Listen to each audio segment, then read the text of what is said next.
করছেন না।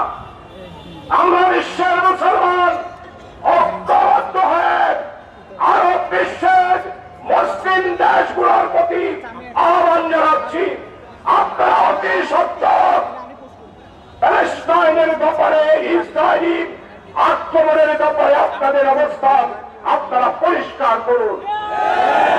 ইসরায়েলের ইহুদিদের প্রতি আপনারা সমস্ত আরব বিশ্বগুলো যদি অবরোধ সৃষ্টি করেন, তাহলে কালকেই প্যালেস্টাইনের নারী পুরুষ হত্যার যোগ্য এগুলো অবশ্যই বন্ধ হয়ে যাবে।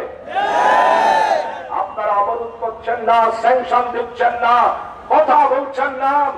আপনারা আমাদের মুসলমানদের আমাদের মুসলিম ভাই বোনদের উপর, আমাদের শিশু কিশোরদের উপর নির্মমভাবে হত্যাযজ্ঞ পরিচালনা করছে এই উগ্রবাদী মুসলিম নেতানিয়াহু।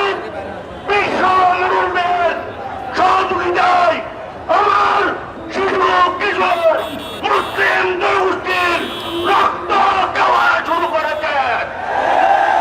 আমরা আজকে বাংলাদেশের চট্টগ্রাম মহানগরীর এই শহরের থেকে হত্যাকাণ্ডকে বন্ধ করার জন্য দাবি জানাচ্ছি।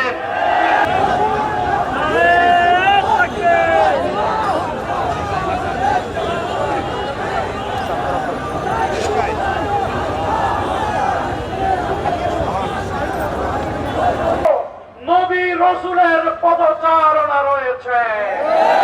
ওই ইসরায়েলরা, বনী ইসরায়েলরা মূসার বিরুদ্ধে ষড়যন্ত্র করেছিল, তাদেরকে পানিতে ডুবিয়ে মারা হয়েছে।